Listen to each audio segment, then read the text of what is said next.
আসসালামু আলাইকুম ভিউয়ার্স, আমি শারমিন আক্তার। আজকে আপনাদের সাথে শেয়ার করব রমজানের প্রথম জুম্মা কিভাবে কাটালাম। অনেকেরই ধারণা থাকে যে রমজান মাসে খুব বেশি কাজ থাকে না, তবে আমার মনে হয় রোজার মাসে খাওয়া ছাড়া বাকি সবই কাজ থেকে যায়।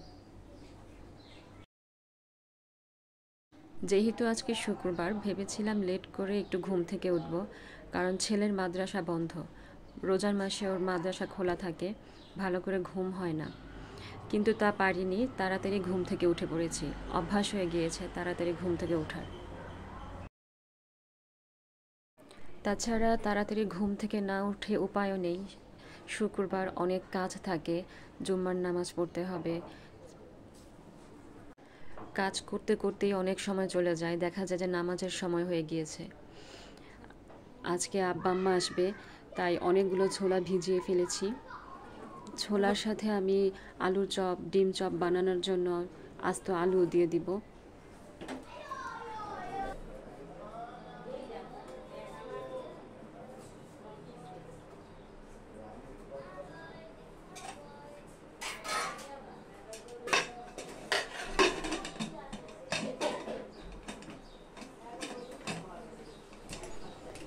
আমি প্রেসার কুকারে বসিয়ে দিয়েও আমার হাতের অন্যান্য কাজ করতে চলে গেলাম।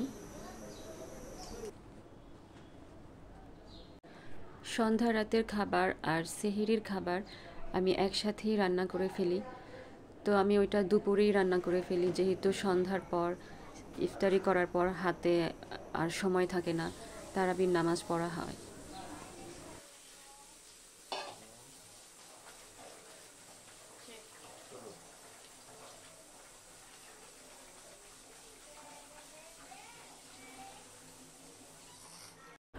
কলার মোচার সম্পূর্ণ রেসিপিটা আরেকদিন দেখাবো আরেকটি ভিডিওতে।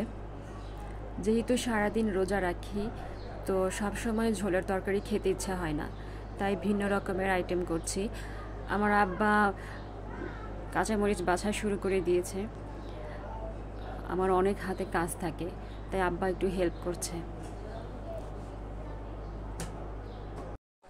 ছোলা সেদ্ধ হতে হতে আমি অনেক কাজই শেষ করে ফেলছি। কাপড় চোপড় ধুয়ে ফেলেছি, যত কাজ ছিল সব সেরে ফেলেছি। এখন শুধু রান্না বান্না করব।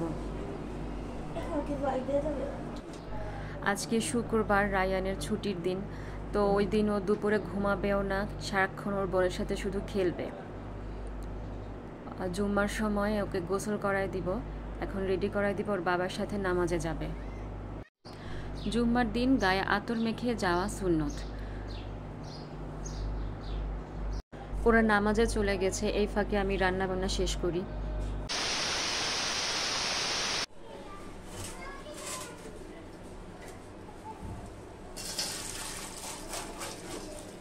আজকে আমাদের রমজানের প্রথম জুম্মা। জুম্মার দিন, জুম্মার রাত বেশি বেশি দুরূদ পাঠ করতে হবে। বৃহস্পতিবার সন্ধ্যা থেকে শুক্রবার সন্ধ্যা পর্যন্ত জুম্মার দিন ধরা হয়। নবী করিম সাল্লাল্লাহু আলাইহি সাল্লাম বলেন, তোমরা জুম্মার রাতে আমার উপর বেশি বেশি দুরূদ পাঠ করো, কেননা ফেরেশতারা এই দুরূদ আমার উপরে পেশ করেন। যে ব্যক্তি আমার উপর দুরূদ পাঠ করেন, তার নাম আমার কাছে পৌঁছায়। আপনারা এই দুরূদটা পড়তে পারেন, জাজাল্লাহু আন্না মুহাম্মাদান মা হুয়া আহলুহু রাসূলুল্লাহ সাল্লাল্লাহু আলাইহি সাল্লাম। আর যদি এটাও খুব বেশি কষ্ট মনে হয়, তাহলে শুধু দুরূদ পড়বেন, সাল্লাল্লাহু আলাইহি সাল্লাম। শুক্রবার দিন সূরা কাহাফ পড়ার কথাও বলা হয়েছে, কেননা সূরা কাহাফ এক বৃহস্পতিবার থেকে আরেক বৃহস্পতিবার পর্যন্ত দাজ্জালের ফিতনা থেকে আপনাকে বাঁচাবে। এখন আমি ইফতারি তৈরি করে ফেলছি। খুব তাড়াতাড়ি ইফতারি ভাজতে হবে। ওর বাবার আজকে অফিস আছে, প্রতিদিনই অফিস থাকে, ওনাদের কখনোই বন্ধ হয় না ডে অফ ছাড়া। যেহেতু মিডিয়া অফিস, তাই কোনো বন্ধ থাকে না। আর শিডিউলটাও যেই টাইম সেই টাইমেই থাকে, সকাল হলে সকালেই, বিকেলে যেই টাইম সেই টাইমেই। তাই সব সময় ইফতারি দিয়ে দেই আমি বিকেল অফিস হলে। আমি এখন পেঁয়াজও ভেজে নিচ্ছি। পেঁয়াজের মধ্যে অল্প একটু বেসন দিয়ে নিয়েছি, তা না হলে পেঁয়াজু যখন তেলের মধ্যে দিব ছেড়ে দিবে। পেঁয়াজুটা লাল লাল হয়ে আসলে আমি নামিয়ে ফেলবো। সারাদিন রোজা রেখে ক্লান্তি দূর করার জন্য আমাদের শরবত খেতেই হয়। তাই অন্য কোনো শরবত না বানিয়ে আমি লেবুর শরবত বানাই। ট্যাং দিয়েছি, তারপরে লেবু। আমি খুব বেশি চিনি খাই না, তাই অল্প পরিমাণ চিনি দিয়ে দিলাম। আমাদের ভাজা পোড়া বেশি খাওয়ার চেয়ে লিকুইড খাবার বেশি খেতে হবে, তা না হলে পানি শূন্যতা দেখা দিবে। কিন্তু আমরা সবাই ভাজা পোড়াটাই বেশি পছন্দ করি। আমার ইফতারি বানানো শেষ হয়ে গিয়েছে।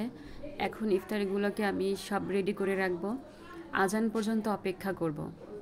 ইফতারির আগে অনেক দোয়া কবুল হয়।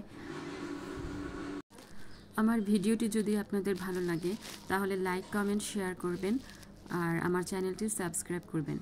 এখনই আজান দিবে, আমার আব্বা মোনাজাত ধরেছে।